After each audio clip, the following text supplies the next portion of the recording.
Janasena party క్రియాశీలక సభ్యత్వంలో serial number 114 02-558 మన సోమిశెట్టి మన్సూర్రావు గారు సాఫ్ట్వేర్ ఇంజనీర్గా తన భార్య ఇద్దరు కూడా కష్టపడి ఇద్దరు బిడ్డలను చదివించుకుంటూ మరి తండ్రి గారు అరటిపండ్ల వ్యాపారం చేసుకుంటూ ఉంటారు. అటువంటి కుటుంబం నేపథ్యంలో చాలా విలువలతో కూడిన జీవితం గడపాలని దేశం పైన నమ్మకంతో కుటుంబాన్ని నిలబెట్టాలి, తల్లిదండ్రులు వృద్ధాప్యంలో మేము ఆదుకోవాలనే నిర్ణయం తీసుకుని భార్యాభర్తలు ఇద్దరు బిడ్డల్ని తీసుకుని తిరిగి వచ్చి అమెరికా నుంచి ఇక్కడే స్థిరపడ్డారు. ఆ రోజు మన పార్టీ అధ్యక్షులు పవన్ కళ్యాణ్ గారు కుటుంబాన్ని పరామర్శించినప్పుడు ఆ భార్య యొక్క ఆవేదన, జరిగిన సంఘటన వివరిస్తుంటే నిజంగా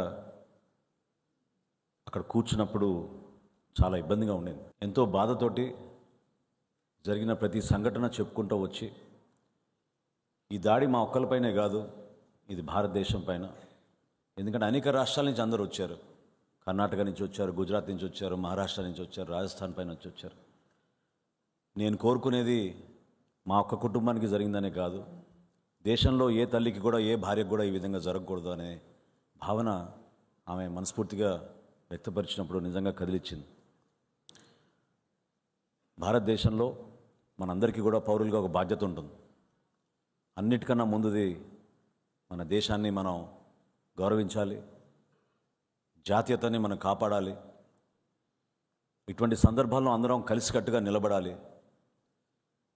నాయకత్వాన్ని బలపరిచే విధంగా నాయకత్వం ఏ నిర్ణయం తీసుకున్నా మీ వెంట ఉంటామనే ఒక అద్భుతమైన సంకేతం పంపించాల్సిన అవసరం ప్రతి ఒక్కరిలోనూ ఉంది.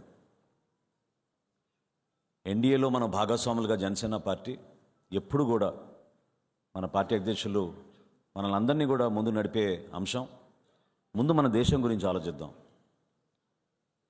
దేశం తర్వాత మన రాష్ట్రం, రాష్ట్రం తర్వాతే మనం. ఈ విధంగా మనలో ఒక నిబద్ధత, ఒక పట్టుదల, ఒక విలువలతో కూడిన రాజకీయం నింపింది మన పార్టీ అధ్యక్షులు పవన్ కళ్యాణ్ గారు. పదవులతో సంబంధం లేదు ఈ ప్రయాణం.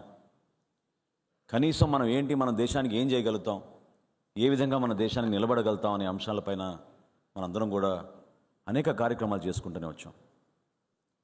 దానికి అనుగుణంగా ఈ సంఘటన జరిగిన కొద్ది గంటల్లోనే రాత్రంతా నిద్ర పట్టని పరిస్థితిలో ఉదయమే 6కి ఫోన్ చేసి మనం రాష్ట్ర వ్యాప్తంగా 3 రోజులు కార్యక్రమాలు చేద్దాం, జనసేన పార్టీ నుంచి ప్రతి ఒక్కరిలో ఒక చైతన్యం తీసుకొచ్చే విధంగా పార్టీ కార్యక్రమాలు ఉండాలని ఆయన ఆదేశించారు. మొట్టమొదటి రోజు మనం మీ అందరూ కూడా పాల్గొన్నారు. వివిధ నియోజకవర్గాల్లో 175 నియోజకవర్గాల్లో కూడా మాకు వచ్చిన సమాచారం మన జనసేన పార్టీ శ్రేణులు అందరూ కూడా పాల్గొన్నారు. కొవ్వొత్తులు ర్యాలీ చేశాం. మరుసటి రోజు దీక్షలు నిర్వహించాం. ఆ శిబిరాల్లో మౌనంగా మనం కూర్చుని మన నిరసన తెలిపాం.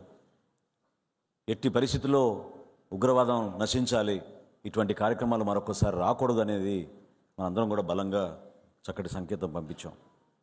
3వ రోజు ఒక యూనిటీ డెమాన్స్ట్రేట్ చేయడానికి మనందరం కలిసి ఉన్నాం.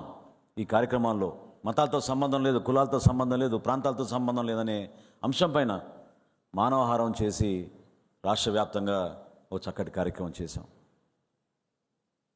ఆంధ్రప్రదేశ్ నుంచి 2 పౌరులు మనం కోల్పోయాం. దేశం 26 కోల్పోయింది. కానీ దీనికి సరైన ధీటైన సమాధానం కేంద్ర ప్రభుత్వం చాలా స్పష్టంగా చెప్తుందని గౌరవ ప్రధానమంత్రి గారు అనేక సందర్భాల్లో చెప్తూ వచ్చారు. మనం చేయాల్సింది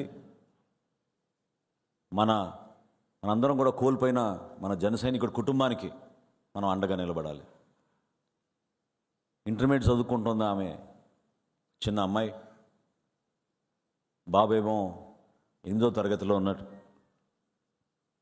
వీళ్ళందరూ కూడా కావల్లోనే ఉండి ఇతర రాష్ట్రాల్లో ఉద్యోగాలు చేసుకున్నా కూడా వారానికి 3 రోజులు 4 రోజులు వచ్చి కావల్లో ఉండి తల్లిదండ్రులను చూసుకునే ఒక అద్భుతమైన కుటుంబం. శోక సముద్రంలో ఉన్నప్పుడు వాళ్ళందరూ కూడా ఇటువంటి ఇబ్బందులు ఎవరూ ఊహించని విధంగా వచ్చిన సందర్భంగా ఎంతో గౌరవంగా, హుందాగా పార్టీ నుంచి మనందరం కూడా మన పార్టీ అధ్యక్షులు పవన్ కళ్యాణ్ గారు తీసుకున్న ప్రతి నిర్ణయం, ప్రతి అడుగుకి మనం అండగా నిలబడుతూ చేస్తున్న ప్రతి కార్యక్రమం విలువలతో కూడిన కార్యక్రమాలు చేస్తామనేది మరొకసారి మీరందరూ కూడా ప్రదర్శించారు. భారతదేశంలో నాకు తెలిసినంత వరకు ఏ రాజకీయ పార్టీ కూడా ఇట్లా 3 రోజుల కార్యక్రమాలు చేయలేదు. మనం చేసాం, గర్వపడే విధంగా చేసాం. అది మన నాయకుడిని మనం స్ఫూర్తిని తీసుకుని చేసాం. పోటీతత్వాన్ని కాదు, కానీ ఈ సందర్భంగా నిలబడాల్సిన బాధ్యత మన పైన ఉంది. ఈ బాధ్యతని మీరందరూ కూడా చాలా జాగ్రత్తగా, ఎక్కడ కూడా ఎటువంటి పరిస్థితుల్లో కూడా ఎవరిని కూడా రెచ్చగొట్టకుండా, ఎక్కడ కూడా ఎటువంటి సందర్భాల్లో ఒకరిని అగౌరవపరచకుండా కలిసిమెలిసి మనం భారతదేశాన్ని ముందుకు తీసుకెళ్లే విధంగా గౌరవ ప్రధానమంత్రి గారు నరేంద్ర మోడీ గారి నాయకత్వాన్ని బలపరుస్తూ రాష్ట్రంలో మనం చేస్తున్న అనేక కార్యక్రమాల్ని జనసేన పార్టీ ఎప్పుడు కూడా మన క్రియాశీలక సభ్యులకి ఏ విధంగా అండగా ఉంటామో మీరందరూ చూశారు. ఎల్లప్పుడూ మనం ఆ విధంగా అండగా నిలబడి ఆ కుటుంబానికి ధైర్యం నింపే విధంగా ఖచ్చితంగా మీ అందరూ కూడా ఎప్పుడు కూడా ఈ విధంగా నిలబడతారని, చాలా తక్కువ సమయం ఇచ్చినా కూడా దూర ప్రాంతాల నుంచి ఇంతమంది హాజరవడం మనస్ఫూర్తిగా మీకు పార్టీ అధ్యక్షులు పవన్ కళ్యాణ్ గారి తరఫున, పార్టీ తరఫున మీకు ధన్యవాదాలు తెలుపుకుంటూ